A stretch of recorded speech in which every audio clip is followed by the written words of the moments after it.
우리가 이제 누가복음 2장을 아마 1절부터 7절까지는 우리가 했던 것 같습니다. 그래서 누가복음은 1장에 이제 세례 요한의 출생 예고, 또 예수님의 출생 예고가 이제 있어요. 그래서 믿음이 없는 사가랴와 엘리사벳, 또 믿음을 도와주시는, 또 마리아와 요셉의 믿음을 도와주시는 그런 장면들이 있고요. 그리고 2장은 드디어 그 세례 요한이 탄생을 하고, 그리고 그 1장에 이제 이미 탄생이 나와 있고, 2장에 가면 이제 예수님의 탄생이 기록이 돼 있어요. 그 2장에 탄생이 있고, 오늘 볼 장면이지만 예수님이 탄생하면서 그 경건한 사람 두 사람이 와서 그 예수님의 그 탄생을 목도하며 그 아기이신 예수가 오는 걸 보면서 하나님을 찬양하는 장면들, 또 예수님이 이제 그 태어나셨을 때 마태복음은 이제 동방 박사들이 온 이야기가 써 있지만, 누가는 거기 없는 목동들이 와서 예수님을 경배하고 있는 모습들을 이제 기록하고 있죠. 아마 누가가 이걸 기록할 때에는 이미 마태복음은 기록되어 있었을 거고, 아마 교회들에게 다 이렇게 좀 알고 있었지 않나 이 생각이 좀 들어요. 그래서 그 누가는 거기에 기록되어 있지 않은 더 좀 풍성하게 기록을 했지 않겠나, 이렇게 우리는 좀 추측을 해볼 수가 있습니다. 그래서 이제 누가복음 2장에는 예수님의 어린 시절 유일하게 있죠. 유일하게 예수님의 어린 시절 이야기가 많지는 않고요. 그냥 우리가 예수님의 유년 시절이 이랬겠구나라고 생각할 만한 아주 대표적인 사건 하나가 이제 기록이 되어 있습니다. 그리고 3장에는 세례 요한의 본격적인 사역이 나오고, 그리고 예수님이 세례를 받으시고 누가복음 족보가 나오고, 4장부터 이제 예수님이 공생에 들어가는데 그 전에 이제 시험 당하시고 그리고 이제 공생애를 시작하시는 장면들이 쭉 나오고 있습니다. 자, 오늘은 이제 2장을 보면서 좀 우리가 큰 그림을 잡으며 가지만 그래도 조금 자세하게 이렇게 좀 한번 가보도록 할게요. 자, 우리 8절부터 보시죠. 자, 이 구인 놓이고 이런 장면들은 이미 다 끝냈기 때문에 그냥 8절부터 그냥 진행 갈게요. 8절에 그 지역의 목자들이 밤에 밖에서 자기 양떼를 지키더니 주의 사자가 곁에 서고 주의 영광이 그들을 두루 비추며 크게 무서워하는지라. 천사가 이르되 무서워하지 말라. 보라, 내가 온 땅에 미칠 큰 기쁨의 좋은 소식을 너희에게 전하게 줄 것이다. 이렇게 표현합니다. 그러니까 예수님의 탄생을요, 누가는 뭘 지금 우선 강조하고 있냐면, 예수님의 탄생을 바리새인, 서기관, 어떤 제사장들, 그러니까 율법학자들은 전혀 관심이 없다는 거죠. 전혀 모르고 있다는 게 지금 중요해요. 그들은 성경을 엄청나게 연구하고 있었잖아요. 그죠? 율법을 정말 잘 연구하고 있었는데, 정작 율법의 성취이시며 율법의 마침이 되시는 예수님이 이 땅에 오셨는데, 그 예수님의 탄생을 알지도 못해요. 왜 몰랐을까요? 하나님이 말 안 해줬으니까. 그럼 목동은 어떻게 알았어요? 하나님이 지금 말씀하시니까 알았죠. 그러니까 하나님은 이 중요한 이 소식을 왕에게 알려주지 않아요. 그죠? 바리새인과 서기관들에게 알려주지 않았어요. 누구에게 알려주고 있냐면 지금 목동에게 알려주고 있고요. 여기 목동은 우선은 유대인들 중에서도 좀 그러니까 소외된 계층인 거죠. 배우지 못하고 또 소외되고 그런 사람입니다. 또 한 부류를 알려줬는데, 그 부류는 누구냐면 바로 동방 박사들이에요. 다른 말로 말하면 이방인들입니다. 그러니까 이방인들과 어찌 보면은 그 율법의 중심에 있지 않은 사람들에게 먼저 예수님의 탄생이 지금 선포되고 있다. 이것이 모든 복음서가 지금 바라보는 방향입니다. 그죠? 그리고 복음서가 지금 계속 싸우고 있는 대상들이 누구예요? 바리새인, 서기관, 제사장들이죠. 기득권층들.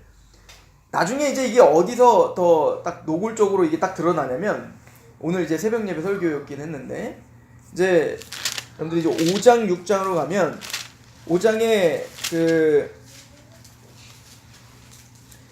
27절 그 27절에 이제 레위가 부름을 받는 장면이 나오고 그리고 33절부터 금식 논쟁이 벌어집니다.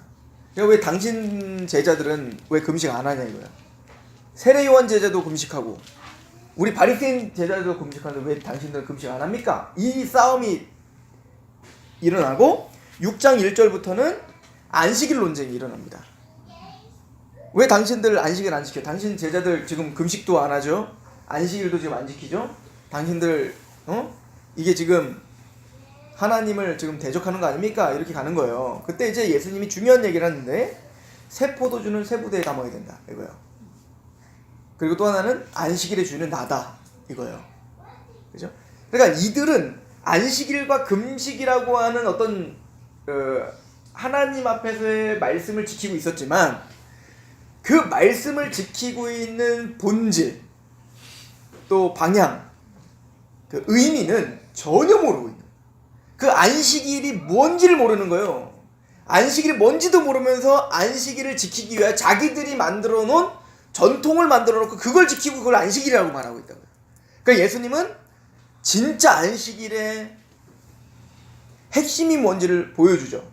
안식일의 핵심은 나다. 그러니까 메시아다. 예수님이다. 자, 다른 말로 보면 왜 바리새인과 서기관들과 이 제사장들이 그렇게 율법 학자들이 율법을 연구하면서도 그렇다고 얘네들이 메시아가 어떻게 올 건지 몰랐나요? 신천지나 이제 안사홍진이나 이제 그 이단들은 그 당시에 바리새인과 서기관과 제사장들이 예수님이 오실 것에 대한 거 비율을 몰라서 그러니까 잘 깨달았으면은 이제 예수님을 영접했을 텐데 예수님이 어떻게 올지에 대한 성경적인 그 비율로 감춰져 있었기 때문에 몰라가지고 예수님을 배격했다라고 가르쳐줘요. 근데 그런 건 아니에요. 분명히 성경학자들은요 메시아가 어떻게 올 건지를 분명히 알았습니다. 그러니까 그래서 이제 헤롯이 동방박사들이 와서 유대 왕이 태어났다고 하던데요. 그러니까 바로 헤롯이 율법학자들을 부르죠. 쫙 부른 다음에 뭐라고 합니까? 야 메시아가 어디서 난다고 하더냐. 그러니까 뭐라고 합니까?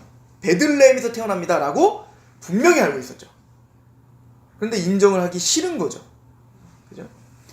그러니까 성경은 문자대로 예언한 대로 애굽에 잠깐 갔다 와야 되고 처녀가 잉태해야 된다는 예언들 이거 몰랐겠냐고요. 율법학자들 다 알았단 말입니다. 그런데 그거를 진중하게 맞춰만 봤어도 진중하게 하나님이 메시아가 어떻게 태어날지를 예언한 것을 보면서 예수님을 바라봤다면 분명히 예수님이 메시아인 걸 알 수 있어요. 근데 그들은 의도적으로 어떻게 하는 거예요? 거부하는 거예요. 왜? 자신의 기득권이 놓칠까봐 말이죠. 자, 그래서 누가복음도 마찬가지인데 누가복음도 바로 그들을 배제시켜버리고 있는 나중에 가보면 그들의 교만함이 예수를 보지 못하게 함을 사실 강조하게 될 겁니다. 그리고 이 복음이 누구에게 전파되고 있는 가난한 자들과 이방인에게 전파되고 있는 것을 굉장히 강조하고 있습니다. 그러면 그 가난한 자가 누구냐? 누구가 이 복음을 소유할 수 있는가? 이 부분을 사실은 우리는 좀 염두하면서 이 누가복음을 쭉 같이 따라오시면 될 거예요. 사실은 근데 이건 누가복음만이 아니라 뭐 마태복음도 마찬가지예요. 마태복음 족보 자체가 족보에 누가복음에는 없는 족보가 그러니까 이게 표현법들이 좀 다른 거예요. 누가는 이런 걸로 표현을 했다면 마태는 뭘로 표현했어요? 족보로 아예 처음부터 시작한 거예요. 거기에 누가 들어가요? 여자들이 들어가죠. 소외계층. 게다가 그 여자도 이방인 여인들이 들어가는 거예요. 게다가 창녀 막 이런 사람들이 들어가는 겁니다. 그러니까 죄인이고 하나님의 언약에서는 완전 외인이고 도저히 들어올 수 없는 여인들. 그런데 그 여인들이 예수의 족보에 들어가고 있는 겁니다. 이것이 뭡니까? 유대인들에게 그 유대인들의 유대적 사고 가운데 있는 사람들에게 사실은 그들을 설득하는 또 그들에게 우회적으로 설명하는 아주 중요한 게 바로 이 족보 이야기인 거예요. 그러니까 마태는 그 족보를 충분히 활용한 거죠. 그렇죠? 그리고 이 누가는 이 족보를 어떻게 활용했냐면 누가는 마태는 이제 아브라함과 다윗의 자손 포커스가 맞춰져요. 근데 그 아브라함과 다윗의 자손에 누구 들어가 있어요? 다시 말하자면 여자, 이방인, 그리고 창녀. 자, 그런데 누가는 거꾸로 거슬러 올라가죠. 그러니까 예수님으로 시작해요. 쭉 올라가서 어디로 올라가냐면 아담까지 올라가요. 아브라함을 지나 아담까지 올라가 누구까지 올라가? 하나님까지 올라가요. 그러니까 지금 이 복음은 아브라함과 다윗의 자손에게 국한된 것이 아니라 누구? 아담의 후예, 전 인류.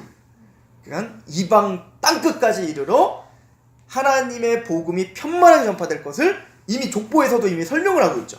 그러니까 이 누가는 머릿속에 이 누가복음을 기록하면서 물론 이거는 누가가 만든 게 아니에요. 예수님의 말씀과 또 바울을 통해서 들었던 그 계시를 가지고 쓴 거예요. 뭐요? 예루살렘과 온 유대와 사마리아와 땅끝, 이것이 누가복음과 사도행전 전체를 그리고 있는 아주 중요한 그 틀이에요.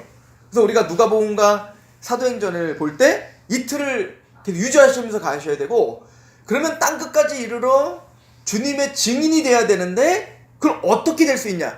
예수님을 어떻게 볼 수 있고 어떻게 알 수 있고 어떻게 전할 수 있지? 성령이다.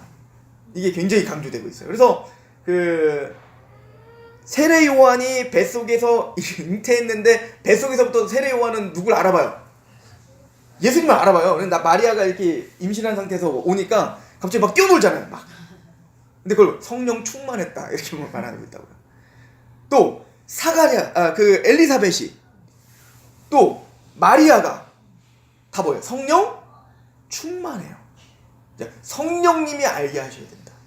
이게 굉장히 중요합니다. 그리고 나중에 이걸 우리가 이미 앞에서 했었죠. 그죠? 나 지금 새벽 예배 때 한 건지 지금 한 건지 막 헷갈려갖고. 누가복음 그래서 마지막에는 뭘로 딱 끝나면 예수님 십자가 부활, 나중엔 부활하신 예수님도 못 알아봐, 제자들이. 근데 그걸 알아보게 하시는 방법은 주님께서 그 말씀을 풀어주실 때 마음이 뜨거워지는 거예요. 그러니까 그 말씀을 알아보고 예수님을 알아보는 건 주님이 하시는 일인 거예요. 누구를 통해? 성령님을 통해 하시는 일입니다. 이게 굉장히 강조되어 있다 라고 하는 것을 오늘 좀 보면서 가셔야 됩니다. 자, 그래서 목자들에게 이제 나타나는 그런 어떤 큰 틀을 우리가 봤고요. 9절에 주의 사자가 곁에 서고 주의 영광이 그들을 두루 비춤에 크게 무서워하는지라. 천사가 이르되 무서워하지 말라. 보라, 내가 온 백성에게 미칠 큰 기쁜 좋은 소식을 너희에게 전하노라. 이게 복음이죠. 기쁜 소식. 오늘 다윗의 동네에 누구를 위하여? 너희를 위하여 구주가 나셨으니 곧 그리스도 주시니라. 한꺼번에 다 설명한 거예요. 목동들에게. 그분은 구주다. 그분은 구원자다. 그분은 예수죠. 구원자라는 뜻인 예수. 그분은 구원자다. 그러니까 구원자라는 말은 어디선가 우리를 건져주신다는 뜻이잖아요.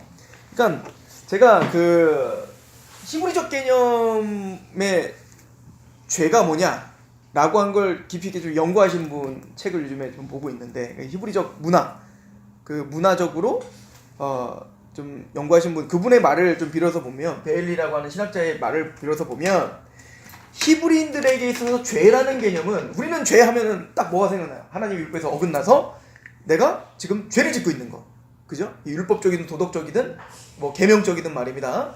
그런데 히브리적, 그 당시 예수님 시대의 히브리적 개념의 죄의 개념은, 강하게 갖고 있었던 개념은 이런 거라는 거예요. 그러니까 죄하면 누가 딱 떠오르냐면 이방인들이 딱 떠오르는 거라는 거예요. 왜냐면 하나님의 백성들을 옥죄고 그리고 얽어매고 노예로 삼고 이거 자체가 죄인 거야. 그러니까 자기들이 당한 피해가 너무 커.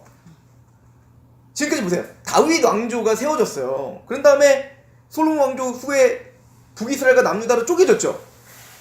그리고는 바벨론에 의하여, 아수르에 의하여 북이스라엘 완전 패망하고, 아수르한테 맨날 질질 끌려 다니다가, 그리고는 바벨론에 의하여 패망하고요.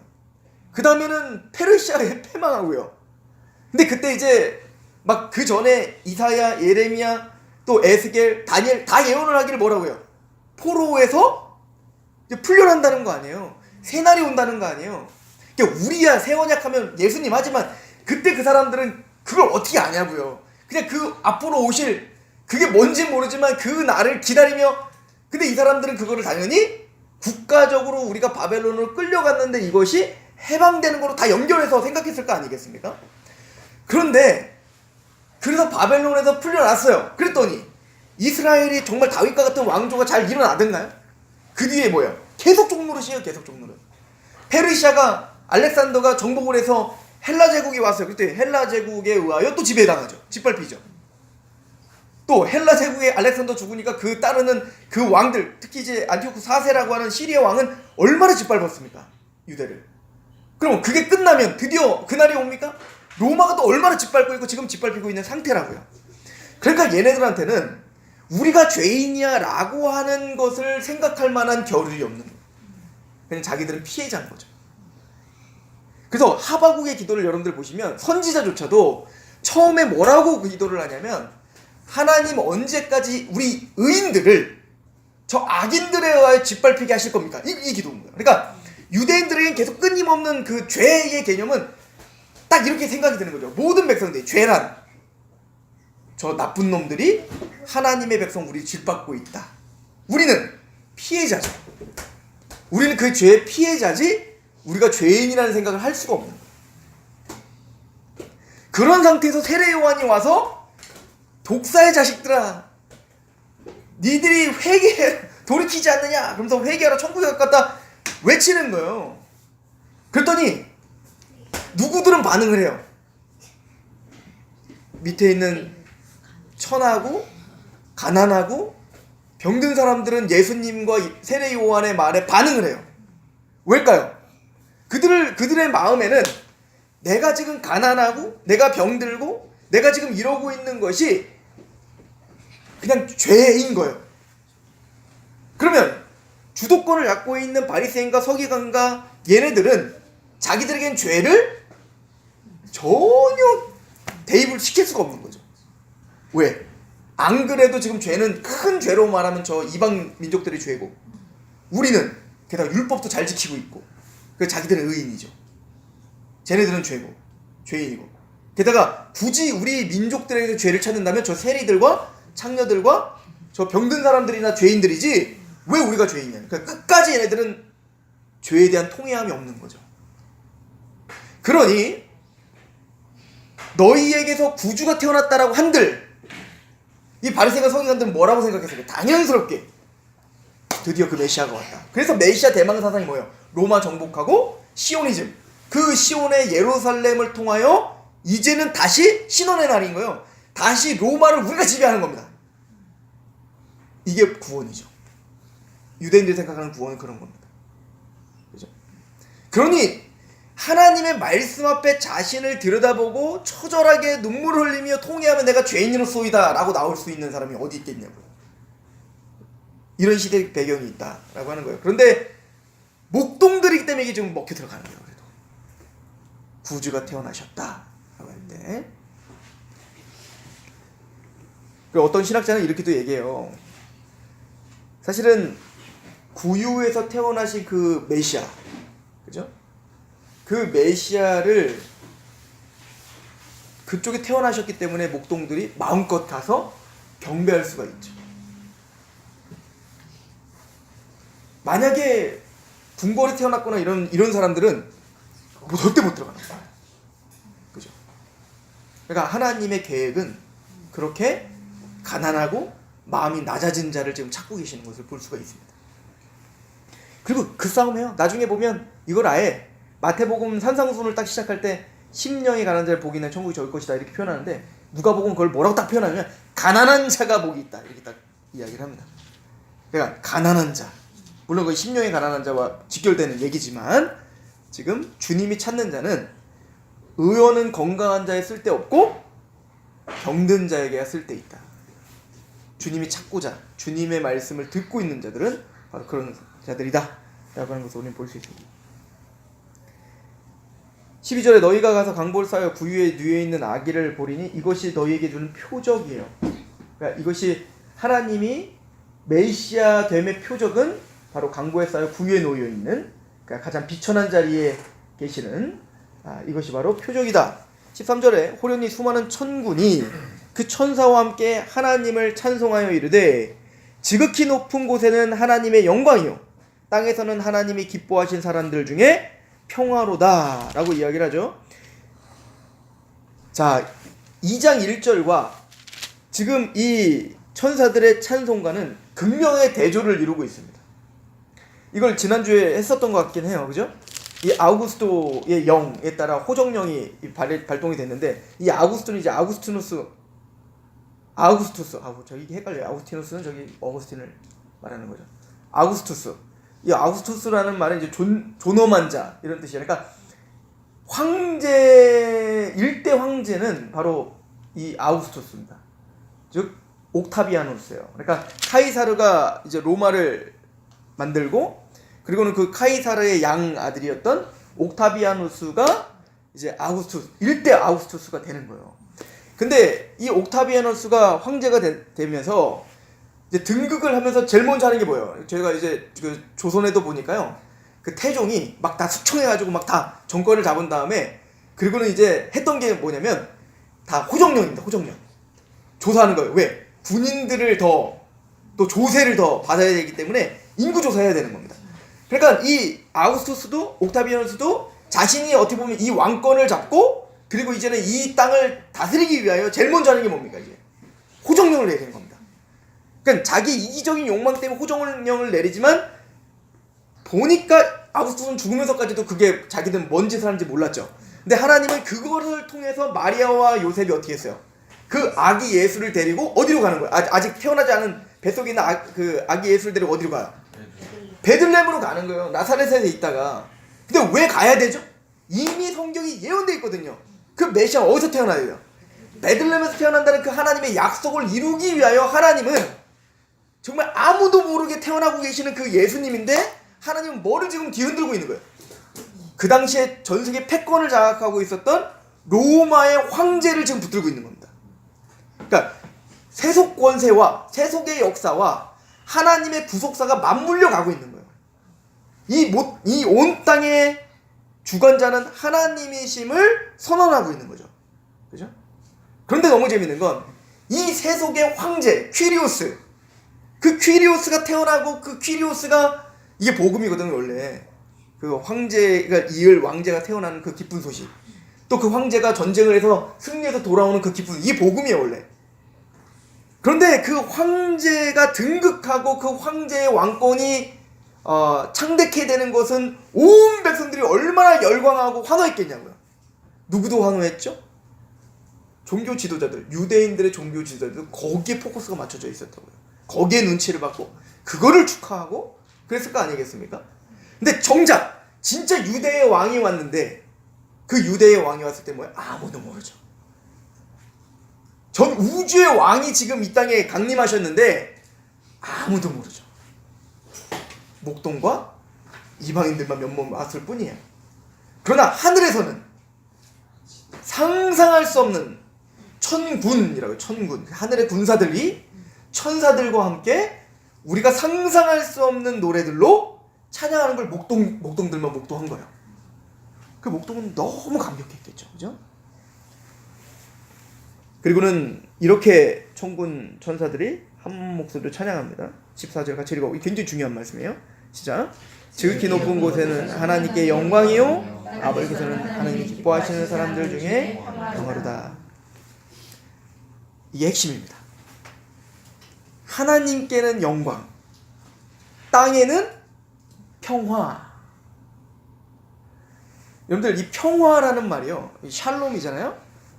근데 이게 그 당시에 로마가 굉장히 강력하게 말하고 있는 것 중에 하나가 뭐냐면 팍스 로마나. 팍스 로마나는 뭐냐면 로마가 하는 곳의 평화가, 그죠? 거기서 말하는 평화는 뭐예요? 강력한 군대를 끌고 가 정말 잔인하게 학살하는 겁니다. 그래서요, 로마군이 온다라고 하면 둘 중에 하나예요. 대항하든지 항복하든지. 근데 로마는 대항하면 정말 상상할 수 없는 잔악함으로다가 학살을 했다고요. 근데 만약에 항복하면 자유시민권을 주고 굉장히 대우를 잘해줬대. 그러니까 로마군이 오기만 하면 그냥 무조건 다 승복. 나중에는 로마군이 오면 그냥 싸움도 안 하고 다 그냥 바치는 거예요. 그리고 로마가 딱 점령을 하면 어떻게 될까요? 그 강력한 군사로 도로를 깔고 그냥 도로를 깔았던 이유가 뭡니까? 반란이 일어났을 때 언제든지 로마가 그 본진에서부터 힘있게 마차를 끌고 가서 진압하기 위해서 그 로마 군사도로를 쫙 깔았던 거 아닙니까? 나중에 이제 그 깔은 걸로 이제 바울이 복음전을 다닌 거예요. 하나님 다 로마에 사용한 거죠. 지들은 지들을 위해서 한다고 했겠지만 사실 하나님은 하나님의 나라를 위해서 그 도로 깔은 거야. 자, 그런데 지금 목동들에게 말하는 건 하늘에는 지극히 높은 곳에 하나님의 영광이고요. 이 땅의 진짜 평화는 로마가 주는 게 아니에요. 이 예수가 진짜 평화를 주실 분인 거예요. 자, 그럼 하나님께 영광이고 이 땅에는 평화라는 말이 뭔지를 요거는 좀 자세하게 알고 가야 돼요. 하나님께 지극히 높은 곳에 하나님께 영광이라는 말은 우리 요한복음 17장을 가면 예수님께서 마지막 이제 죽기 직전에 유언과 같은 기도를 하십니다. 그 기도를 한번 들어보시죠. 요한복음 17장은 너무너무 중요해요. 여러분들이 이거는 잘 묵상하셔서요. 이게 무슨 뜻인가 정말 한 구절 한 구절 다 중요합니다. 그래서 로이드 존스 목사님도 요한복음 17장만 따로 책을 하나 쓰셨더라고요. 자, 17장 1절. 예수께서 이 말씀을 하시고 눈을 들어 하늘을 우러러 이르시되 아버지여 때가 이르렀사오니 아들을 영화롭게 하사 아들로 아버지를 영화롭게 하옵소서. 자, 하나님께는 영광, 아버지를 영화롭게 하는 거예요. 아버지를 영화롭게 하기 위한 목적을 위해서 예수님 이 땅에 오셨어요. 그런데 그 영화롭게 하는 목적지는 어떻게 해야 영화롭게 되죠? 예수님이 영화롭게 돼야 돼요. 그럼 그 때가 돼야 돼요. 그때는 뭐예요? 예수님 십자가에 죽는 거예요. 내가 죽는 것이 아버지께는 뭡니까? 영화입니다. 나도 영광스럽게 되고 아버지도 영화롭게 되는 것은 내가 죽는 겁니다. 그리고 그때가 드디어 왔습니다. 이 얘기죠. 그러면 왜 예수님이 십자가에 죽는 것이 아버지께 영광인가? 2절. 아버지께서 아들에게 주신 모든 사람에게 영생을 주게 하시려고. 자, 보세요. 아까 하늘에는 지극히 높으신 하늘에는 뭐요? 하나님께 영광. 땅에는 평화인데 중요한 거는 그 앞에 있어요. 누구에게 평화? 아니에요. 보세요. 아니에요. 뭐 비슷한데 그죠? 14절에 보면 하나님이 기뻐하신 사람 중에 평화예요. 여러분들 헷갈리시면 안 됩니다. 예수님이 태어나실 때 우리 성탄절날 와 하늘엔 영광이고 땅에는 평화를 모든 만민들에게 평화가 있기를 원합니다가 아니에요. 자꾸 로마 카톨릭 교황이 그 교주가 전 세계에 가서 하나님께 영광이고 뭐 성탄절하면 모든 만민들에게 모든 세계에 평화 있길 아니에요. 성경 그렇게 써있지 않습니다.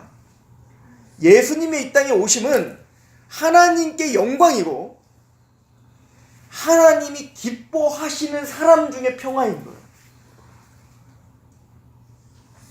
여긴 예정의 교리가 담겨 있습니다. 근데 이거 누가만 얘기하는 게 아니죠? 자, 요한복음에서 보자는 겁니다. 지금 하늘에서는 영광, 땅에서는 기뻐하신 자들의 평화, 이 구조가 그대로 예수님의 마지막 기도에 다 담겨 있다고요. 자, 요한복음 17장 다시 가보세요.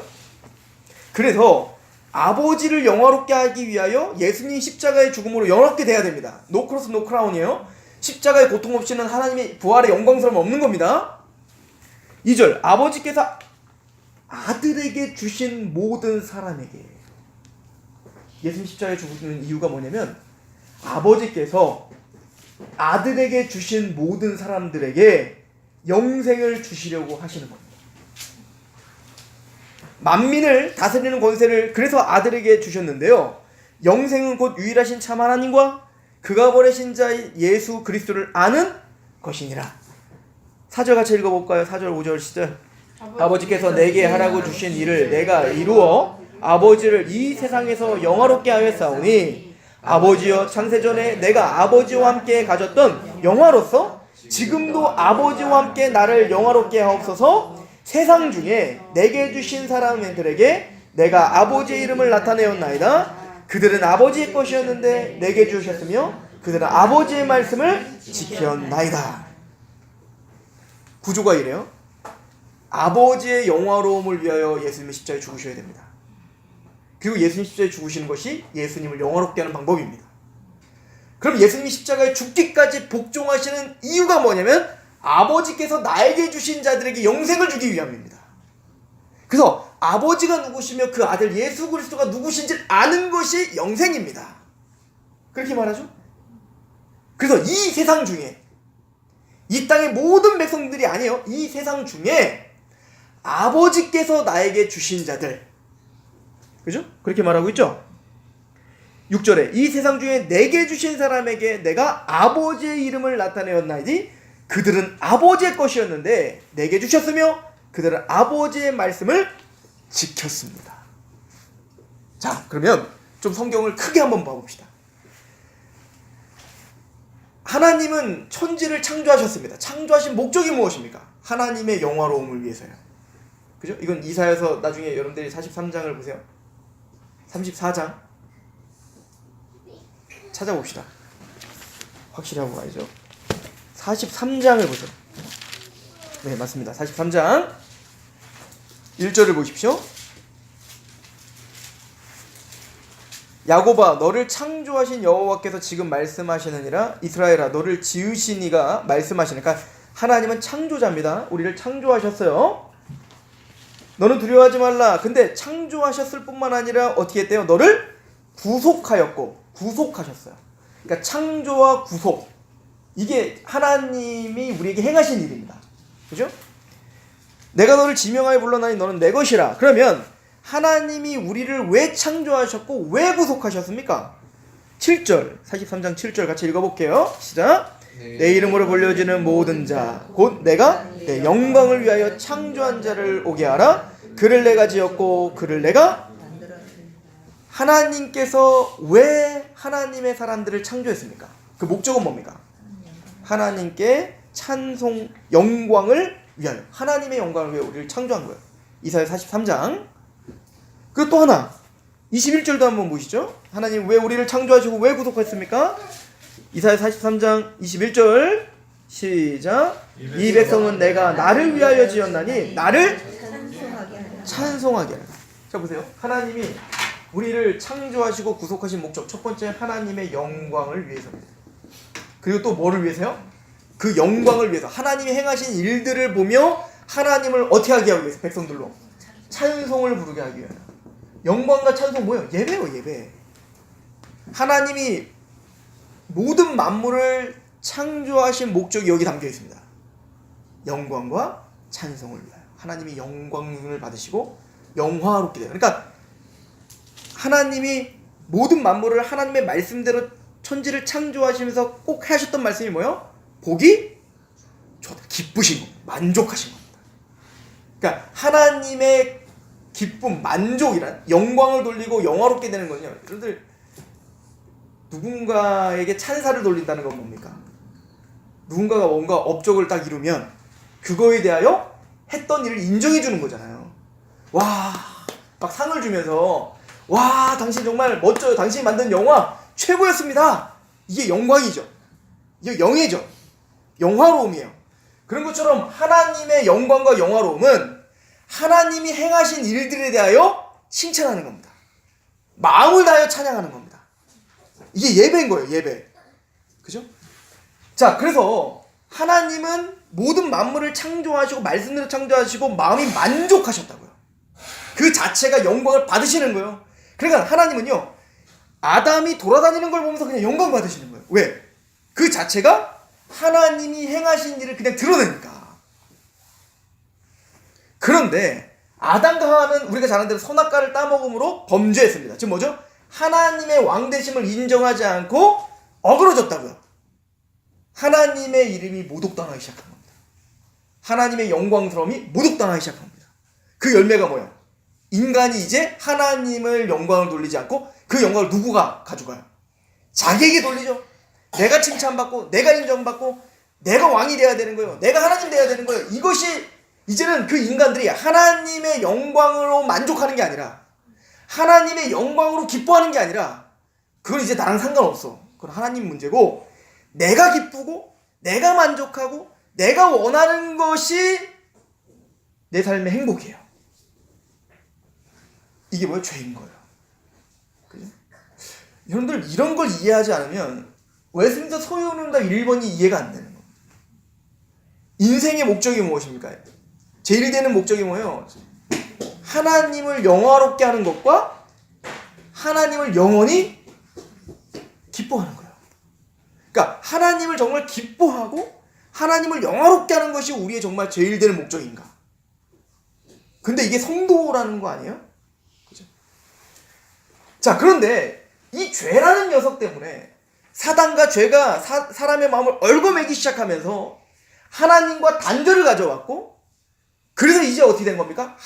이 인간 자체가, 인간 존재 자체가 하나님을 영화롭게 하는 게 아니라 하나님을 모독하기 시작한 거예요. 그리고 그 인간이 만지는 것마다, 행하는 것마다 하나님의 영광스러움이 드러나는 게 아니라 하나님을 대적하는 바벨탑을 쌓는 역사들을 만들기 시작합니다. 그죠? 그래서 인간들이 모여서 옳다 하는 걸 가만히 들여다보면 다 하나님의 성경적인 세계관과 위배되는 일들만 만들어 놓고 그것이 옳다라고 만들어 놓고 포장합니다. 오늘날도 그 일들이 이루어지고 있고요. 그러면 예수님이 왜 오신 겁니까? 구원하시러 오신 겁니다. 뭐에서? 죄에서 구원하시러 오신 겁니다. 예수님이 이 땅에 오신 목적은 분명하죠. 요한복음 17장에 내가 이 땅에 온 목적이 뭐예요? 아버지의 뜻을 이루러 온 거예요. 그죠? 그러기 위해서 드디어 아버지요, 내가 영화롭게 될 때가 왔습니다. 그리고 아버지께서 영화롭게 될 때가 왔습니다. 그때는 뭐예요? 십자가의 예수님이 죽으신 겁니다. 십자가의 예수님께서 죽으심으로 말미암아 누가? 아버지께서 나에게 주신 자들이 죄에서 건짐받게 되는데요. 그러면 이것까지 한번 가봅시다. 예수님이 우리를 구속하신 이유가 뭐죠? 우리 에베소서 봅시다. 이거는 뭐 저랑 정말 많이 찾아본 말씀이겠지만 여러분들은 이 말씀을 볼 때마다 감격이 돼야 돼요. 에베소서 1장 3절 보세요. 찬송하리로다 하나님 곧 우리 주 예수 그리스도의 아버지께서 그리스도 안에서 하늘에 속한 모든 신령한 복을 우리에게 주시기를. 하나님이 주시고자 하는 복은 어떤 복이에요? 신령, 하늘에 속한 신령한 복이에요. 그 하늘에 속한 신령한 복을 주시기 위하여 때로는 인간들이 말하고 있는 복이 우리에게 없을 수도 있어요. 근데 그 하늘에 속한 신령한 복을 우리에게 주시기 위하여 그 성부 하나님이 하셨던 일이 뭐예요? 우리가 인간이 타락하자마자 4절에 그 창세전에 우리가 그리스도 안에서 우리를 어떻게 하신 겁니까? 택하신 거예요. 창세전이에요. 창세전부터 누구의 사람이 있었던 거예요? 하나님에게 택함 받은 사람이 있었던 거예요.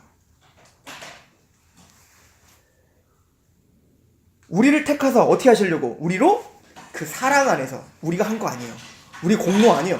그냥 하나님의 무한하신 사랑으로 그 안에, 그 앞에서 거룩하고 흠이 없게 만드시기로 결정하신 사람들이 있어요.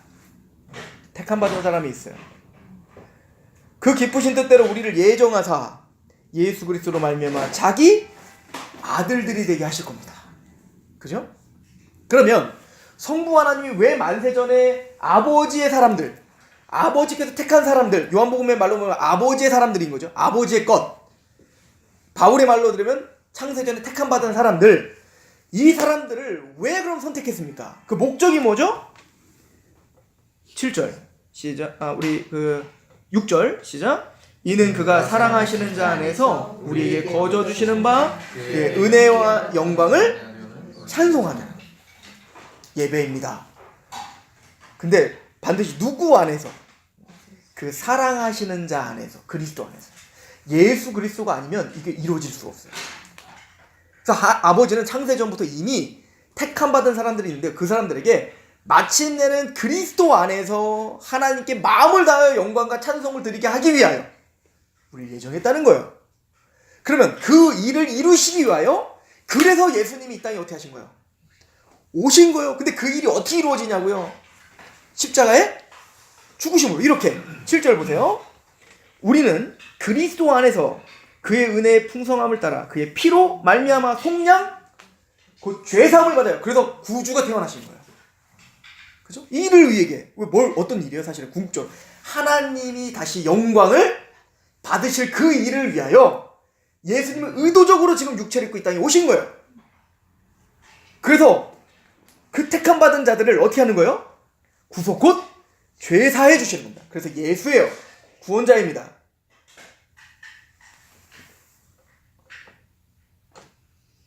8절 이는 그가 모든 지혜와 총명을 우리에게 넣은 이거는 아무도 몰랐죠. 성령이 충만한 자만 알았잖아요. 우리 세례요한이 어떻게 알았어요? 예수를 성령 충만하게 알았죠. 이거는 인간의 지혜로 알 수 있는 게 아니다. 8절에 이는 그가 모든 지혜와 총명을 우리에게 넘치게 하사 그 뜻의 비밀을 우리에게 알게 했다. 이 우리가 누구예요? 사도들이죠. 계시를 주셔서 사도들에게 그걸 알게 하셨다고요. 그리고 보게 하셨다고요. 그러면 왜 예수님께서 우리를 위해서 십자가에 죽으셔야 됐습니까? 10절에 하늘에 있는 것이나 땅에 있는 것이나 다 그리스도의 통일, 하나님의 뜻이, 하늘의 그 뜻이 이 땅에서 이루어지게 하는 그 매개체, 그 유일하신 중보자는 누구예요? 예수로 말미암아 하늘의 것과 땅의 것이 통일돼요. 돌아가 보세요. 아버지 하나님이 천지를 창조하셨을 때 왜 기뻐하셨습니까? 아버지의 말씀대로 다 이루어졌을 때 하나님은 최고의 영광을 받으시는 겁니다. 예수님이 이 땅에 온 목적이 거기 있어요. 하늘의 것과 땅의 것이 통일되게 하는 겁니다. 하늘에서 이미 이루어진 하나님의 뜻이 이 땅에서 예수 그리스도의 십자가로 말미암아 통일되게 하는 겁니다. 다시 회복되게 하는 겁니다. 다시 아버지의 뜻대로 다시 돌아오게 하는 겁니다. 이걸 뭐라고 하냐면 안식이라고 하는 거예요. 6일 동안 천지를 창조하셔 하나님 말씀대로 다 이루고 안식하셨더라. 이걸 누가 이루시는 거예요? 예수님이 안식일의 주인인 거예요. 그래서 왜냐면 예수님이 십자가에 죽으시고 부활하고 승천하고 재림하심으로 예수님이 진짜 안식을 우리에게 가져오시는 거거든요. 지금 뭐예요? 그래서 예수님은 이 땅에 오셔서 자기 뜻대로 산 게 아니라 아버지의 뜻대로 사셨고 죽기까지 그 아버지의 뜻을 완성하신 겁니다. 그죠? 어렵지만 이해는 가시죠? 11절 모든 일을 그의 뜻의 결정대로 일하시는 이의 계획을 따라. 이 누구 계획이요? 하나님의 계획이죠. 우리가 예정을 입어 그 안에서 기업이 되었으니 이는 우리가 그리스도 안에서 전부터 바라던 그의 영광의 찬송이 되게 하려 하십니다. 예수님 왜 우리를 위해서 구속하고 십자가에 죽으셔야 됐다고요? 우리가 전부터 바라던 아버지는 그거를 뭐예요? 아버지가 뜻을 결정하면 이루어질 수 있어요? 아니면 안 이루어질 수도 있어요? 반드시 이루어져요. 반드시 이루어지는 그 하나님의 뜻에 따라. 그죠? 예수 그리스도를 통해서 12절에 다시 보면 이는 우리가 그리스도 안에서 전부터 바라던 그 영광의 찬송이 되게 하려 하십니다. 이게 똑같은 말인 것 같지만 약간씩 뉘앙스가 달라요. 1장 6절을 보시면 은혜의 영광을 찬송하게 하려 하는 것이라. 즉 뭐예요? 그렇게 구원을 경험하고 우리가 하나님을 찬양하게 하는 거예요. 그죠? 우리가 그 구속의 감격함으로 하나님 너무나 대단하십니다. 하나님 우리를 창조하시고 구원하시고 너무나 고맙습니다. 라고 하나님을 배반했던 자들이 돌이켜 하나님의 영광을 바라고 찬양하게 만드는 거. 근데 그것뿐만 아니라 그냥 우리 존재 자체가 아버지의 영광과 찬송이 되는 거예요. 좀 뉘앙스가 뭔지 아시겠어요? 우리가 하나님을 찬양하는 것뿐만 아니라 그 찬양하고 있는 구속받은 하나님의 백성들이 그냥 그 존재가 하나님의 영광이 되는 겁니다. 이게 뭐예요? 아버지의 뜻에 부합된 완성된 하나님의 사람이 되게 하는 거예요. 그래서 그냥 그 존재만으로도 하나님 영광 받으시는 거. 이걸 위해서 예수님이 십자가에 죽으신 겁니다. 그리고 이건 예수님의 재림 때 완성될 거예요. 데살로니가전서에 보면 아주 멋진 얘기가 있어요. 너희가 지금 예수 그리스도를 믿음으로 너희가 믿었다. 근데 그때 그날이 오면 예수님이 강림하시면 예수 그리스도로 말미암아 너희가 놀랍게 여김을 받게 되고, 그러니까 예수님을 놀랍게 여기게 될 것이다. 이렇게 표현돼요. 싸움하죠. 그건 깜짝 놀라는 거예요. 그런데 예수가 영화로움으로 깜짝 놀랐는데 이렇게 아름다운 분이어서, 이렇게 영광스러운 분이어서 깜짝 놀랄 텐데, 근데 그것만 놀랄 게 아니라 우리가 그 영광스러움을 참여하고 있다는 거에 놀라게 될 겁니다. 이 일을 위하여 예수님이 오신 거예요.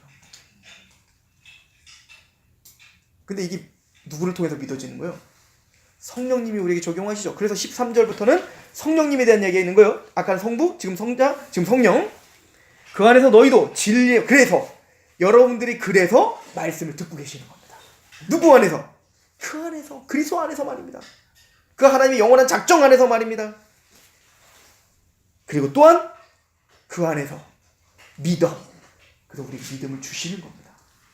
이 일을 이루시기 위하여. 그리고는 약속의 성령으로 어떻게 하셨습니까? 인치시는 겁니다. 흔들리지 않도록 하는 겁니다. 왜요? 한 영혼도 잃어버리지 않거든요. 하나님은.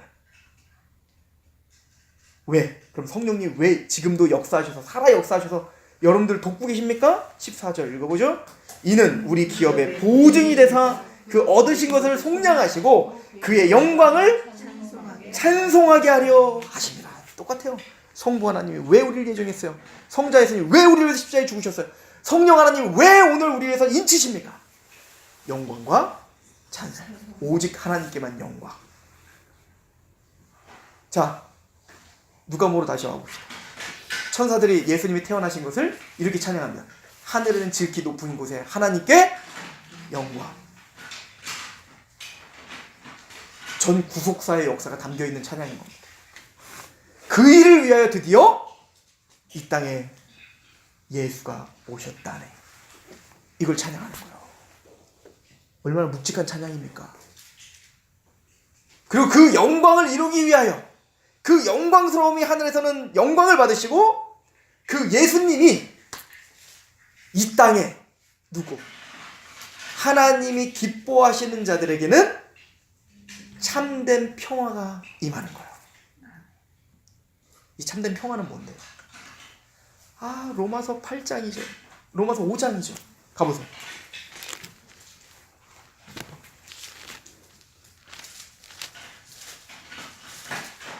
로마서 5장 1절. 자, 지금 로마서는 예수 그리스도의 피로 말미암아 우리가 얼마나 의롭다함을 받는지, 그것만이 어떻게 유일한 길인지를 설명하죠. 그렇죠? 십자가의 의미를 설명했다고요? 그럼 5장이 말합니다. 그러므로 5장 1절에 우리가 믿음으로 의롭다 하심을 받았으니 우리 주 예수 그리스도로 말미암아 하나님과 뭘 누리자? 화평을 누리자. 화평, 평화, 샬롬. 우리는 죄인이었을 때는 하나님을 대적했고, 하나님을 생각하면 두려웠고, 심판의 진노의 자식들이었죠. 아담은 죄로 범하면서 하나님을 피해 숯불 사이에 심었다고요. 이게 인간이에요. 하나님께 피하여 숨으면 된다고 생각하는 거예요. 꼭 어린아이들이 눈 가리고 나 숨었다 이런 거랑 똑같죠. 그럼 하나님은 폐부를 살펴 누구 어디 앞에서 피할 수 있겠냐는 말이에요. 아무리 자기가 자기의 수치를 가리기 위해서 모아가 나무 잎으로 자기의 옷을 해입어도 그 수치를 가릴 수 없어 하나님을 피해 다니며 도망 다닐 수밖에 없었다. 그래서 하나님과 같이 있으면 불편하고 하나님을 떠나 노 땅에 거주하는 가인처럼 자기 왕국을 세워야 행복했던 그 마음이, 그래서 파멸의 길로 가고 있었던 그 마음이 이제는 돌이켜진 겁니다. 예수로 말미암아 우리는 이제 하나님과 화평을 이루게 됩니다. 이제 하나님을 두려워하지 않죠. 하나님을 아빠, 아버지라 부르지 않습니다. 이 얘기는 뭐냐면 하나님의 나라가 임했다는 얘기예요. 세상에 줄 수 없는 그 기쁨을 누리는 자가 됐다는 얘기죠. 그러나 이게 누구에게? 하나님이 기뻐하시는 자들에게요. 자, 다시 요한복음으로 가봅시다. 이 구절은 너무 중요하기 때문에 이거는 좀 길게 설명할 필요가 있어요. 요한복음 다시 17장을 가보십시오.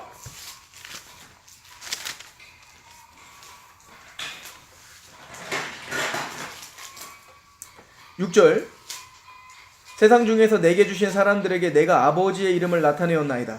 그들은 아버지의 것이었는데 내게 주셨으니 그들은 아버지의 말씀을 지켰나이다. 누가 그렇게 만드신 거예요? 예수님이 그렇게 만드신 거잖아요. 지금 그들은 아버지께서 내게 주신 것이 다 아버지로부터 온 것인 줄 알았나이다. 나는 아버지께서 내게 주신 말씀들을 그들에게 주었사오며 그들은 이것을 받고 내가 아버지께로부터 나온 줄을 참으로 아오며 아버지께서 나를 보내신 줄도 믿었사옵나이다. 내가 그들을 위하여 비옵나니 내가 비옵는 것은 세상을 위함이 아니오 내게 주신 자들을 위함이니이다. 그들은 아버지의 것입니다. 그러니까 여러분들 요한복음 3장 16절에 하나님이 세상을 이처럼 사랑하사 할 때 그 세상이라는 말은 모든 세상을 말하는 게 아니에요. 그 세상 중에 아버지의 것. 그래 아버지가 보내준 자. 요한복음 6장 가보시죠.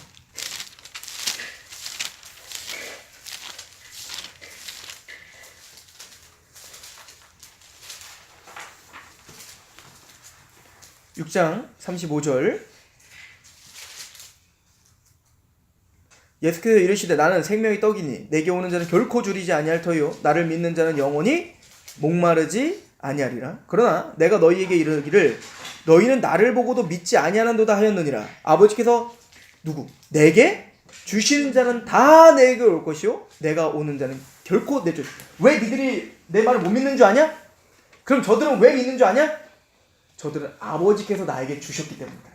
그럼 너희들은 아버지가 안 줬어. 38절 내가 하늘에서 내려온 것은 내 뜻을 행하려 함이 아니오 나를 보내신 이의 뜻을 행하려 함이니라. 나를 보내신 이의 뜻은 뭐요? 내게 주신 자 중에 내가 하나도 잃어버리지 않고 마지막 날 다시 반드시 살려요. 이게 아버지의 뜻이에요. 그리고 그 아버지의 뜻을 위해서 죽기까지 복종하신 거예요. 그래서 예수님께 우리가 지금 온 것은 여러분들이 지금 이 자리에 있는 것은 우연이 아니에요. 아버지께서 보내주셨기 때문입니다.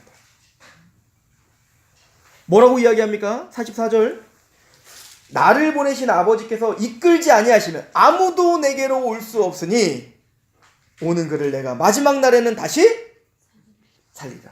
아버지께서 우리를 예수님께 보내주지 않으면 예수님께 올 수도 없고요. 그런데 예수님께 온 자는 반드시 마지막 날 올 테고요. 다시 살립니다. 견인하실 거예요. 그죠? 야, 그러니 로마서 8장이 이해가 되죠. 로마서 8장 가보세요.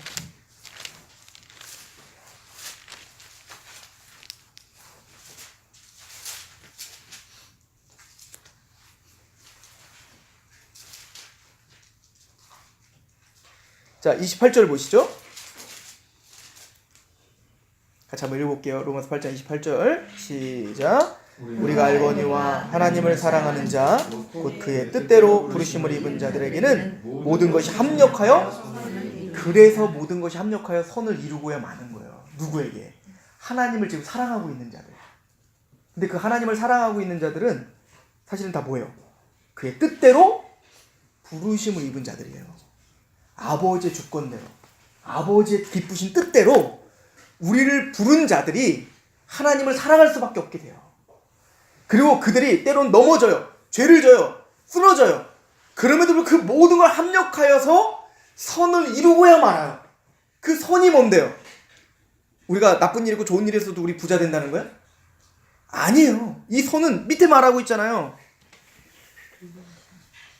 28절 우리가 알거니와 하나님을 사랑하는 자 곧 그의 뜻대로 부르심을 입은 자들에게 모든 것이 합력할 선을 이룬다.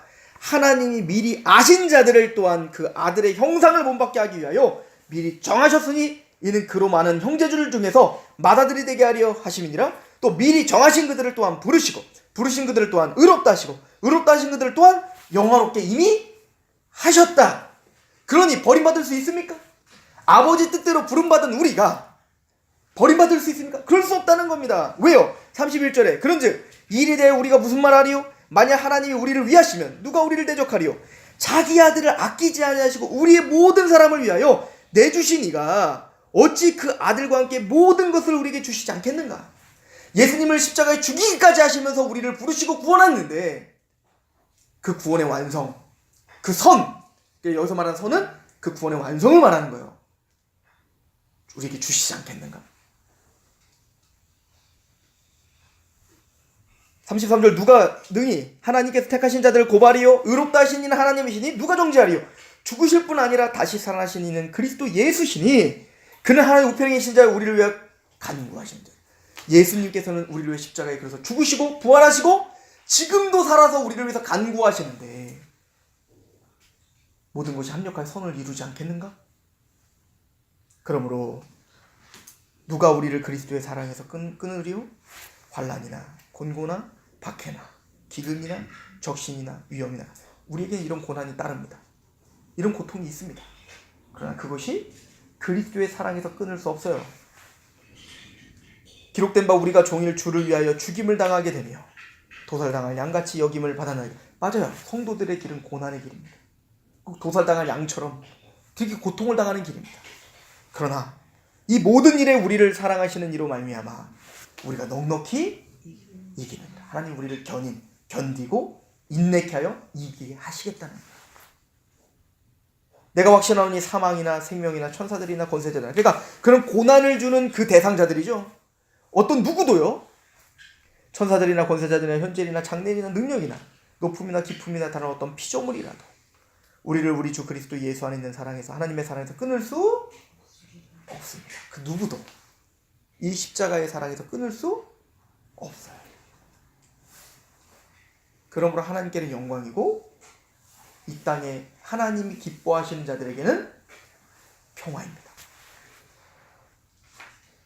이 묵직한 구원의 선포가 선포되고 있는 거예요. 그리고 이 하나님께는 영광이고 땅에서는 기뻐하는 자들에게 평화라고 하는 이 말을 무슨 뜻인가가 누가복음 전체를 통해 또 사도행전을 통해서 우리에게 증거하시는 겁니다. 그죠? 누가복음으로 다시 한번 가봅시다. 자, 이제 우리가 성탄절날 즐겨 사용했던 말씀이 얼마나 깊이가 있는 말씀이요. 또 얼마나 하나님의 그 뜻이 함축되어 있는 말씀인지를 보았습니다. 그죠? 15절에 2장 15절 누가복음 천사들이 떠나 하늘로 올라가니 목자가 서로 말하되 이제 베들레헴으로 가서 주께서 우리에게 알리신 바 이루어진 일을 보자. 주님이 우리에게 알려준 그 일이 이루어진 그 사실을 보러 가자. 여러분들 누가복음 1장 뭐라고 시작했어요? 누가가 기억 안 나면 맞죠? 우리 중에 이루어진 사실에 대하여 라고 이야기를 했다고요. 누가가 지금 기록하고 있는 거는 구약 전체가 예언했던 그 예언이 어떻게 성취되었는지 나는 거짓말을 보태지 않고 지금 증인들의 말을 들어 쓰고 있는 중입니다. 예수님의 십자가에서 태어났대. 예수님이 베들레헴에서 태어나신 그 사실에 대하여 이 목동들이, 내가 연구해보니 이 목동들이 하나님의 그런 환상을 통해 또 하나님의 직접적인 계시를 통해 하나님은 하나님께 영광이고 땅에는 하나님 기뻐하시는 자들에게 평화, 그 놀라운 구원자가 태어났음을 이미 얘기했고 이 목동들도 정말인가?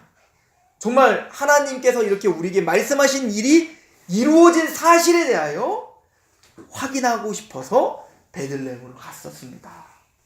근데 정말 거기에 천사가 표적이라고 말했던 것처럼 한 아기가 구유에 누워 있었습니다. 자, 베들레헴에서 태어난 이야기는 우리가 이미 했었나요? 베들레헴이 무슨 뜻입니까? 베들레헴.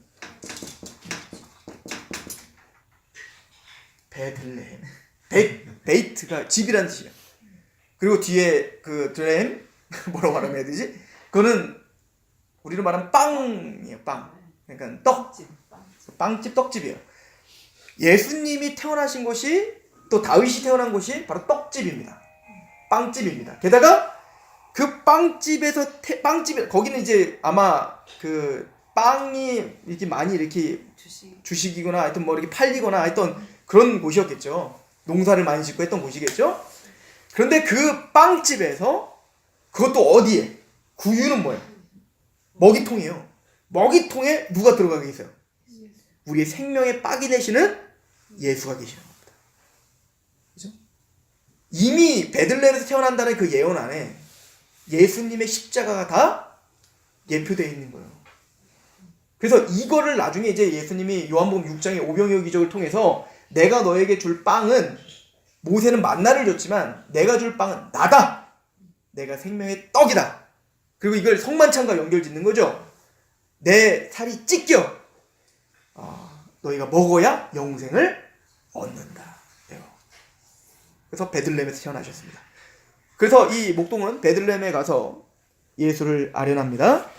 자, 보시죠. 16절. 빨리 가서 마리아와 요셉과 구유의 누인 아기를 찾아서 보고 천사가 자기들에게 이 아기에 대하여 말한 것을 전하니 듣는 자가 다 목자들이 그들에게 말한 것을 놀랍게 여기되 마리아는 이 모든 말을 마음에 새기어 생각하니라. 사실은 그러니까 저는 또 마리아의 측면, 요셉의 측면에서도요, 처녀가 잉태해서 아들을 낳은 것으로 인하여 당황하고 놀랍고 영광스럽고 두렵기도 하고 여러 가지가 교차했다고 생각해요.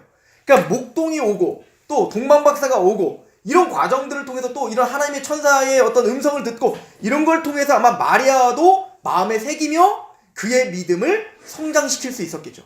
그렇죠? 그리고 말합니다.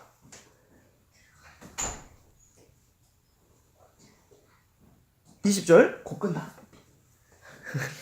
목자들은 자기들에게 이르던 바와 같이 듣고 본 모든 것을 인하여 하나님께 영광을 돌리고 찬송하며 돌아가니라. 정말로 하나님의 목적대로 그 예수 그리스도를 발견하고 그 언약이 성취된 걸 보면서 정말 이 목동들이, 가난한 목동들이 하나님께 영광을 돌리며 돌아가는 그 모습을 보여주고 있죠. 이거는 앞으로 이제 제자들, 또 병든 자들, 또 우리들이 바로 그 예수를 목도하고 하나님께 영광을 돌리며 찬양하게 될 것의 예표가 됩니다. 자, 그리고 이제 예수님이 드디어 8일 만에 할례를 받으시고요. 이름을 예수라 하니 곧 잉태하기 전에 천사가 이렇게 일컫는 바더라. 그러니까 그 요한도 그랬고요. 예수님의 이름을 원래 이제 나면 바로 이름을 짓거든요. 그 이삭도 보면은 낳자마자 이삭 이름을 짓잖아요. 근데 예수의 이름은 언제 졌는지 모르겠지만 지금 뭐와 연결지면 할례를 받음과 예수의 이름이 지어진 것이 연결되고 있습니다. 이거는 그 세례 요한도 마찬가지예요. 세례 요한도 할례를 받는 그날 세례 요한이라고 하나님이 이름을 지라고 해요. 그 요한의 이름 뜻이 뭐예요? 하나님이 긍휼을 베푼다, 자비를 베푼다는 거잖아요. 예수의 이름은 뭐죠? 하나님이 구원하신다는 거잖아요. 이게 뭐와 연결되어 있는 거예요? 다 할례와 연결되어 있다는 걸 우리에게 보여주는 거예요. 신학적으로. 할례는 뭔데요? 이제 우리가 이 세상 땅의 사람들이 아니라는 거예요. 땅에 속한 사람들이 아니라 하늘에 속한 언약의 자손들이라는 걸 표식한 게 할례예요. 그죠? 그 예수께서 사실은 하나님이 자비를 베푸사 예수로 우리를 건져지셔 그 할례를 완성하실 분이라는 거죠. 우리를 구원할 자라는 거예요. 그죠? 하늘에 속한 하나님의 사람들로 만들 자요. 자, 그러면 22절에 말합니다. 모세의 법대로 정결 예식의 날이 참에 아기를 데리고 예루살렘에 올라가니 이는 주의 율법에 쓴 바 첫 해에 처음 난 자마다 남자마다 주의 거룩한 자라 하리라 한 대로 아기를 주께 드리고 또 주의 율법의 말씀대로 산비둘기 한 쌍이나 혹은 어린 집비둘기 둘로 제사를 하려 함이로라. 예루살렘에 자 이제 중요한 거는 이제 시몬이라는 사람과 또 안나라고 하는 사람이 이제 예수님을 찬양하는 장면인데요. 여기 보면 자 시몬이라는 사람이 어떤 사람인지 보세요. 25절 예루살렘에 시몬이라는 사람이 있으니 이 사람은 의롭고 경건하여 이스라엘의 위로를 기다리는 자라. 그러니까 메시아를 대망했던 자예요. 그러니까 예수님이 태어날 당시에 메시아를 정말 경건한 마음으로 기다리고 있었던 사람들이 있었다는 거죠. 목동과 동방박사들만 본 게 아니라 그러나 그 예수님 태어난 걸 목도하지 못했지만 그 메시아가 올 것을 기다리고 있었던 하나님의 계시를 들었던 사람들이 있었어요. 그 중에 이 시몬이 있는데 그 시몬이 어떻게 그 위로를 그분이 예수님인지 어떻게 알죠? 25절 또 강조하죠. 이스라엘 위로를 기다리는 자라 뭐가? 성령이 그 위에 계셔요. 그죠? 지혜와 총명의 계시를 주사 그 비밀을 알게 하시고 그와 같죠? 성령님이 시몬의 눈을 열어주십니다. 그래서 26절에 그가 주의 그리스도를 보기 전에는 죽지 아니하라 하는 성령의 지시를 받았는데요.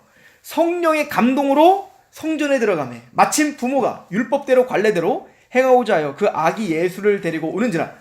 시몬이 아기를 안고 하나님을 찬송하여 이 성령님에 충만하여 그 예수가 누군지 아는 거예요.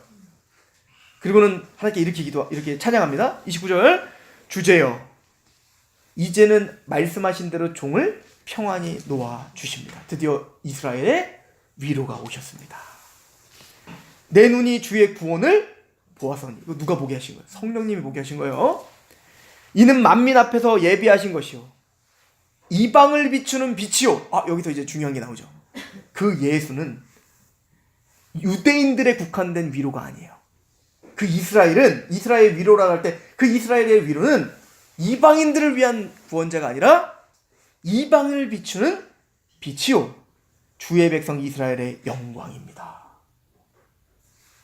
여기에 이미 누가가 어디까지 지금 끌고 갈까지를 지금 보여주고 있죠. 예수님을 통하여 예루살렘 온 유대 사마리아 땅끝. 그죠? 34절 그의 부모가 그에 대한 말을 놀랍게 여기더라. 그러니까 이 부모들은 가면 계속 놀라운 거예요. 그러니까 계속 확인하며 다니는 겁니다. 지금 34절 시몬이 그들에게 축복하고 그의 어머니 마리아에게 이거 잘 들어보세요. 근데 이제 마리아에게 이제 축복을 합니다. 근데 이게 축복까지 가는데 보세요. 보라 이는 이스라엘 중에 많은 사람을 패하거나 흥하게 하며 비방을 받는 표적이 되기 위하여 세움을 받았다. 근데 이 예수가 이스라엘 위로인데 뭐를 지금 예언하고 있습니까? 고난을 예언하고 있죠. 이분을 통하여 흥하거나 패하게 할 거다. 이건 뭐냐면 예수님은 반석이시라. 예수님이 구원의 반석인 사람들이 있고 어떤 사람들은 그 예수로 말미암아 깨어지는 사람이 있어요. 이거는 베드로전서 2장에도 그 반석 위에 깨어지는 자와 구원의 반석, 그러니까 흥하거나 패하거나 예수로 말미암아 극명하게 딱 나눠지게 될 겁니다. 하나님의 은총의 사람들인지 아니면 심판을 받는, 이걸 요한복음 3장은 더 자세하게 써 있어요. 뭐라고 말하죠? 예수를 믿는 자는 이미 심판을 받지 않는 자요. 예수를 믿지 않는 자는 이미 심판을 받았다. 심판의 근거가 예수인 거예요. 그런데 비방을 받는 표적이 되기 위하여 세움을 받았다. 이건 이사야 53장의 말씀을 그대로 아마 얘기한 것 같습니다. 그 예수는 비방을 받게 될 거라는 거예요. 그러면 35절 보세요. 이건 이제 누구한테 말하는 거냐면 마리아에게. 또 칼이 네 마음을 찌르듯 하게, 마리아의 마음을 찌를 거예요.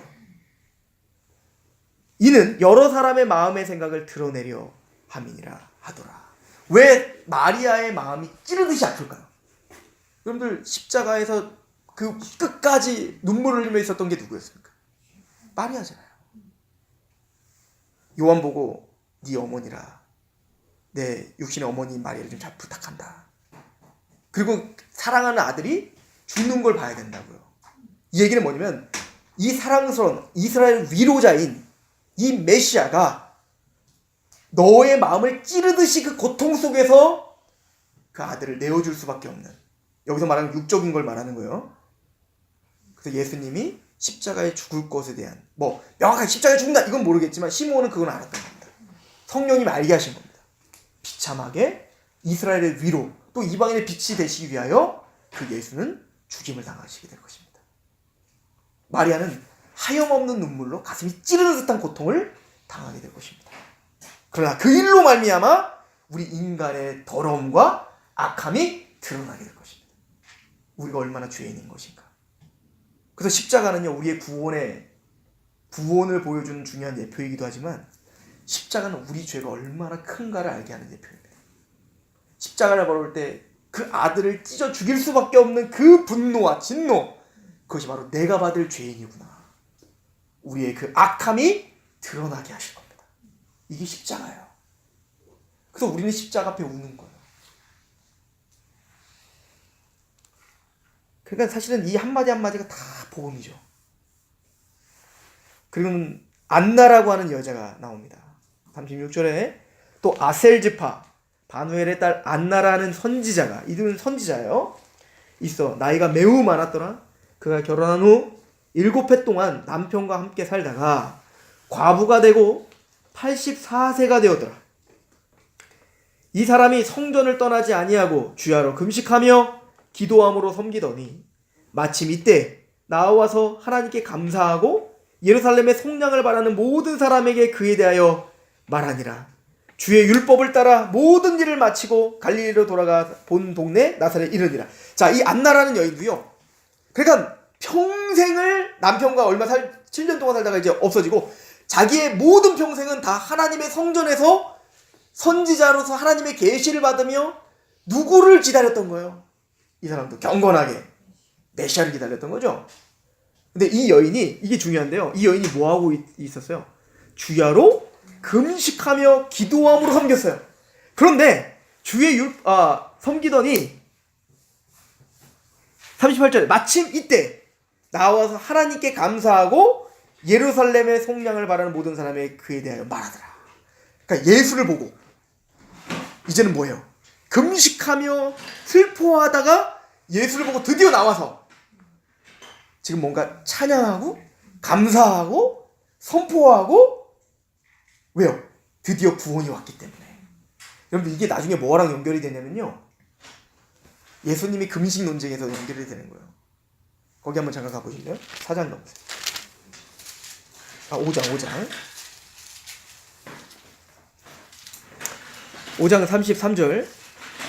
나중에 좀 더 자세하게 하겠지만, 그들이 예수께 말하되 요한의 제자는 자주 금식하며 기도하고 바리새인의 제자들도 또한 그리하되 당신의 제자들은 왜 먹고 마시고 노냐? 그랬더니 예수께서 그들에게 이르시되 혼인집 손님들이 신랑과 함께 있을 때 너희가 그 손님으로 금식하게 할 수 있느냐? 그러나 그날이 이르러 그들이 신랑을 빼앗아 가리니 그날에는 금식하라. 그러니까 센스 좀 가져라 이거야. 니들은 그렇게 센스가 없냐? 지금 구원자가 왔다고, 축제라고, 드디어 신랑이 오셨다고. 그럼 그 안나처럼 어떻게 돼요? 금식하다가 이제는 성전에서 나와 그 예수를 기뻐하고 하나님께 감사해야 될 시기인데, 지금 얘네들은 드디어 구원에 왔는데 자, 금식합시다. 이거 똑같다는 거야. 그러나 진짜 금식할 때가 올까? 그때는 언제예요? 십자가에 죽으실 때입니다. 그때나 울어. 근데 얘네들은 삔따가 안 맞아. 이게 율법의 의미를 모르기 때문에 그런 겁니다. 그러나 안나와 또 시므온은 어떻게 알았을까요? 성령의 충만함으로. 요한일서 가봅시다. 요한일서 2장입니다. 2장 20절. 너희는 거룩하신 자에게서 기름 부음을 받고 모든 것을 아느니라. 내가 너희에게 쓰는 것은 너희가 진리를 알지 못하기 때문이 아니라 알기 때문이요, 또 모든 거짓은 진리에서 나지 않기 때문이다. 그러니까 너희들에게는 다른 말 필요 없다. 왜? 너희들은 이미 기름 부으심을 받음으로 다 알기 때문에. 이 기름 부음은 뭐예요? 성령을 말하는 거예요. 성령의 기름 부으심으로 너희는 안다 이거예요. 27절.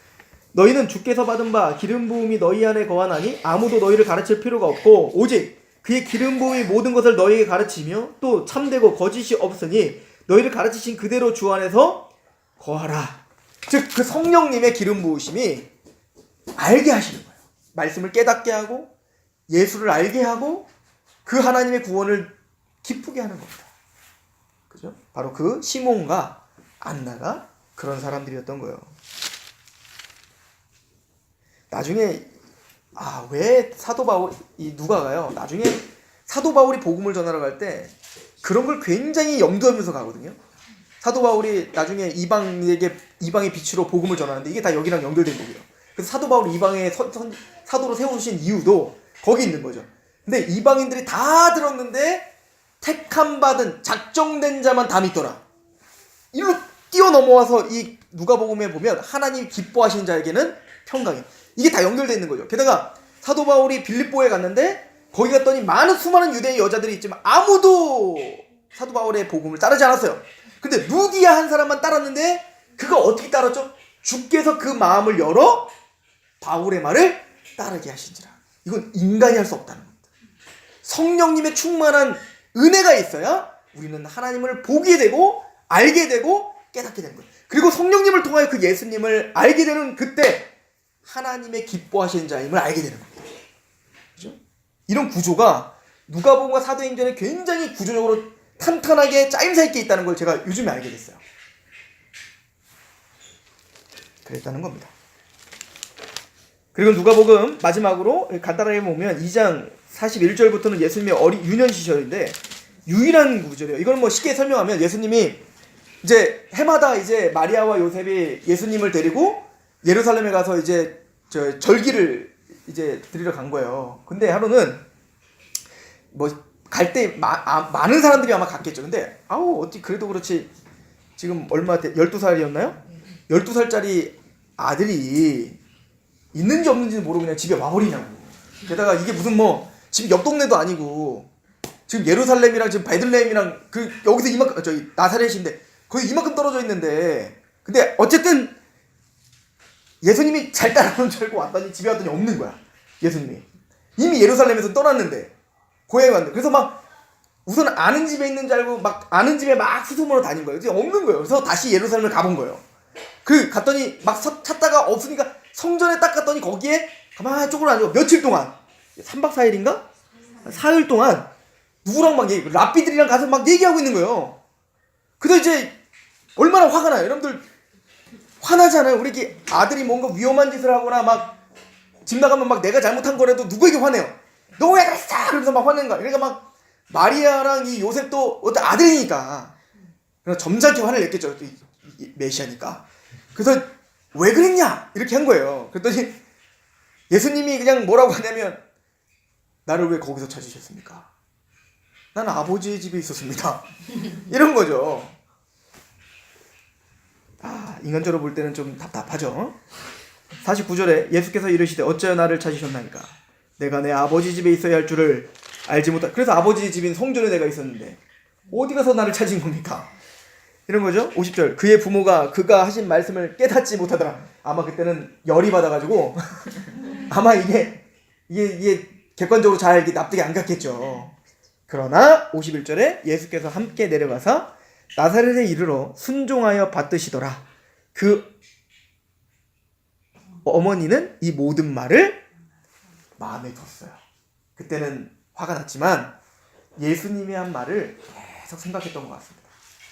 그죠? 다시 이제 제정신이 돌아오고 안정감이 찾으니까 곱씹어 왔겠죠. 여기서 말하고자 하는 건 예수님은 어릴 때부터 정체성이 분명했다는 겁니다.